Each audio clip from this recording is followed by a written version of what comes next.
अस्सलाम वालेकुम नाज़रीन, कैसे हैं आप? उम्मीद करती हूँ आप ठीक होंगे। जहाँ भी रहें खुश रहें, आबाद रहें, सलामत रहें और देखते रहें किरत फन एंड आर्ट्स।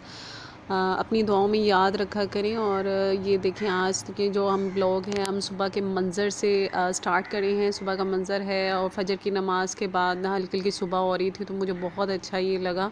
इस टाइम इतना वो फ़िज़ा में एक सुकून सा होता है, एक ना जैसे हर चीज़ हमदो सना, ये परिंदे हैं, ये हर चीज़ जैसे अल्लाह ताला की ना हमदो सना बयान कर रही होती है। इतना इस टाइम सुकून होता है ना माहौल में, से पता नहीं क्या बहुत रूह परवर ना था वो एक मंज़र। उसके बाद मैंने नमाज़ वगैरह पढ़ के ना किचन में आ गई। मैंने कहा चलें अब किचन में जो था, आज मेरा पराठे, आलू के पराठे बनाने का मूड था। तो जो आलू है मैंने मैश करके रख लिए थे। तो उसमें मैंने जो है ऑलरेडी मैश करके रख दिए, सूखा धनिया ज़ीरा डाल दिया है। और इसके बाद जो है इसमें ब्लैक पेपर भी मैंने हल्की सी डाली है, पिसी हुई। और इसके बाद फिर रेड चिली पाउडर डाला है और नमक, हल्दी मैंने नहीं डाली। तो इसके अलावा जो है अब हम इसको अच्छी तरह मिक्स कर लेंगे। इतनी अच्छी तरह मिक्स करना है कि इसका मसाला जो है आपस में रच बस जाए। उसके बाद मैंने कटी हुई मिर्चें और हरा धनिया डाला था। तो ये इसका बहुत अच्छा टेक्सचर आता है, बहुत यमी लगता है। ये हरी मिर्चों के बगैर जो है मुझे भुर्ता, जो आलू का भुर्ता है, उसका बिल्कुल मज़ा नहीं आता। वैसे मुझे ग्रीन चिली बहुत पसंद है। तो जो धनिया है वैसे गार्निश के लिए कि पराठों में अच्छा लगेगा, हरियाली सी बड़ी अच्छी सी लगती है वो। तो उसके बाद हमने बच्चे जो थे अभी उठे नहीं थे, तो मैंने कहा चलें भाई ये बना के साइड पे रख लेती हूँ। तो फिर बच्चे तो बाद में उठे, लेकिन मैंने इसके पापा को पहले नाश्ता देना होता है। वो उठ गए थे, तो मैंने कहा चले इनको पहले नाश्ता बना दूँ। तो फिर उनके लिए पहले मैंने सबसे पहले इनके पापा के लिए नाश्ता तैयार किया। तो मैं कहा चलें आपके साथ ये शेयर करते हैं।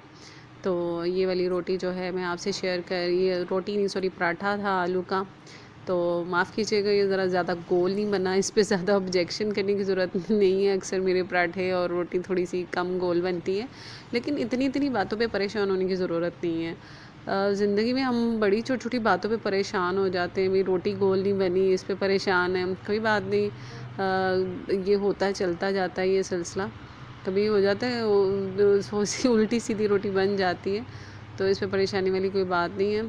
तो इसको इग्नोर कीजिएगा। लेकिन पराठा मेरा, मैं तवे पे जाके ना उसको सीधा कर लेती हूँ, गोल सा बना लेती हूँ।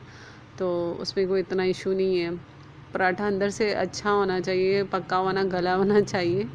तो उसमें कोई कच्चापन नहीं होना चाहिए पराठे में। बाकी अच्छी तरह आपने उसमें भुर्ता डालना है।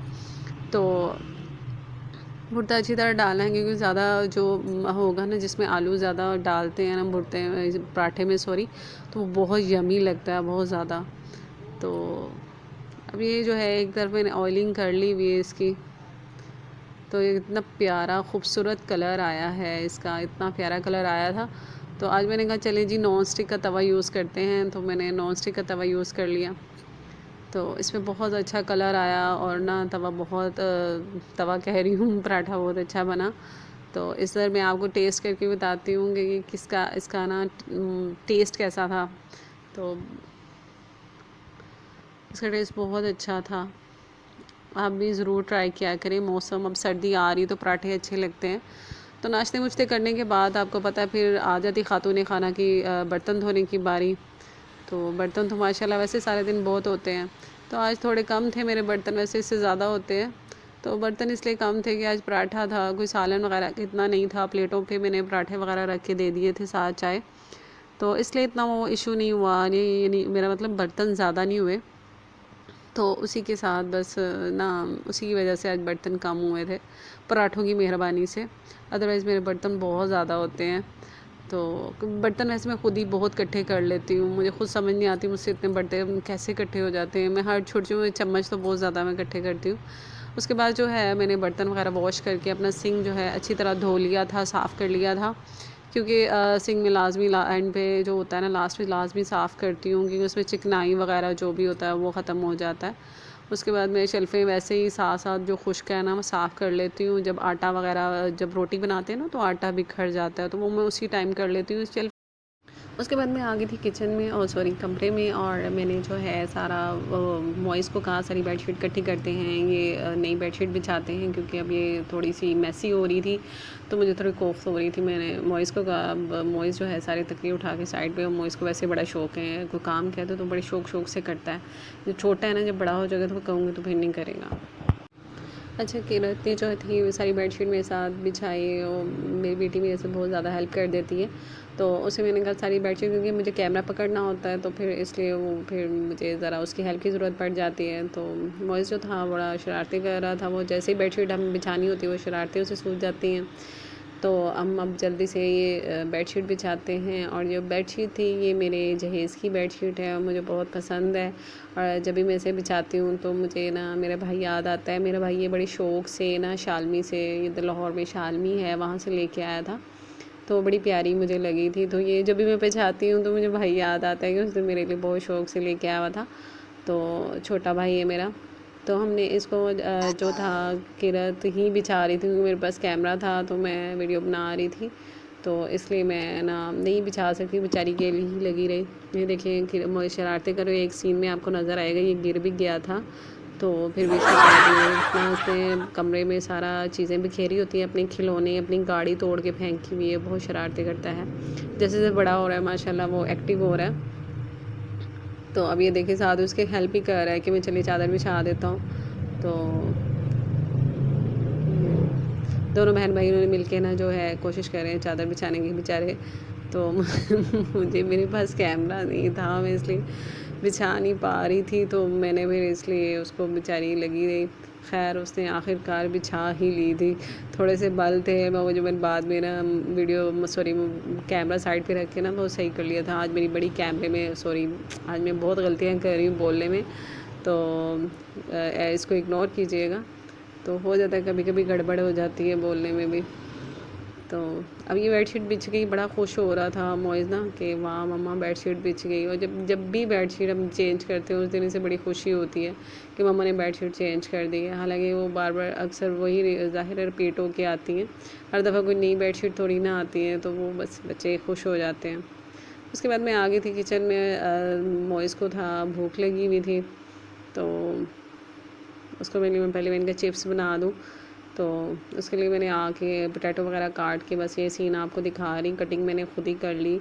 तो जो है इसके बाद ये चिप्स, इसके लिए पोटैटो बहुत छोटे छोटे थे, तो मैं कह रहा हूँ मुझे चिप्स ही बनानी है, फिर मैंने उन्हीं पोटैटोज़ की बना दी, चलिए खुश हो जाए। तो मैं बहुत कम ऑयल में चिप्स बनाती हूँ ताकि बच्चों की सेहत के लिए ना ये हार्मफुल होती हैं चीज़ें, इसलिए मैं ना ऑयल भी कम डालती हूँ, मुझे बचत भी हो जाती है ऑयल की, तो इसलिए भी।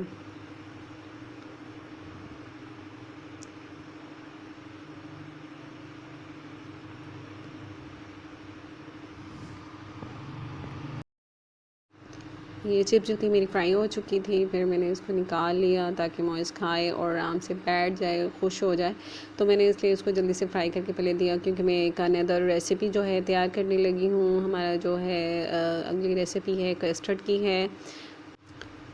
ये मैंने दूसरे बर्नर पे जो है मिल्क रखा हुआ है। मिल्क में मैंने जो है सबसे पहले मैंने जो शुगर थी वो ऐड कर दी थी। बच्चों का बड़ा दिल था कि मम्मा आज हम और मिल्क नहीं पियेंगे रात को, आप हमें कस्टर्ड ही बना दें। तो मैंने कहा, बड़े दिनों से ये लगे हुए थे, मैंने चलें बच्चों का आज कस्टर्ड बना देते हैं। बिल्कुल सिंपल सा, कुछ भी नहीं मैंने इसमें डाला, जो भी मेरे पास अवेलेबल था घर में मैंने बस वही चीज़ें डाली।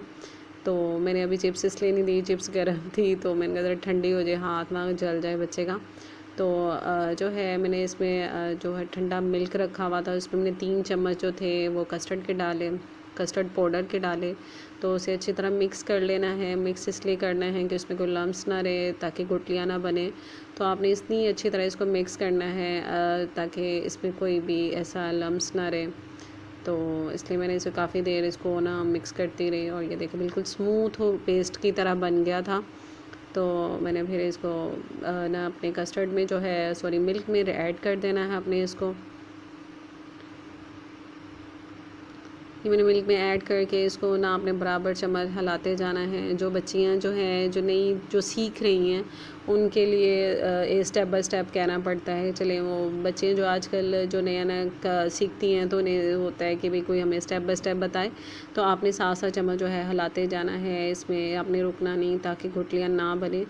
तो इसलिए मैंने इसको बराबर चम्मच हिलाती जा रही थी। फिर भी एक आधा जो थी गुठली बन गई थी, लेकिन एंड पे जो था बिल्कुल स्मूथ हो गया था, बिल्कुल ठीक हो गया था।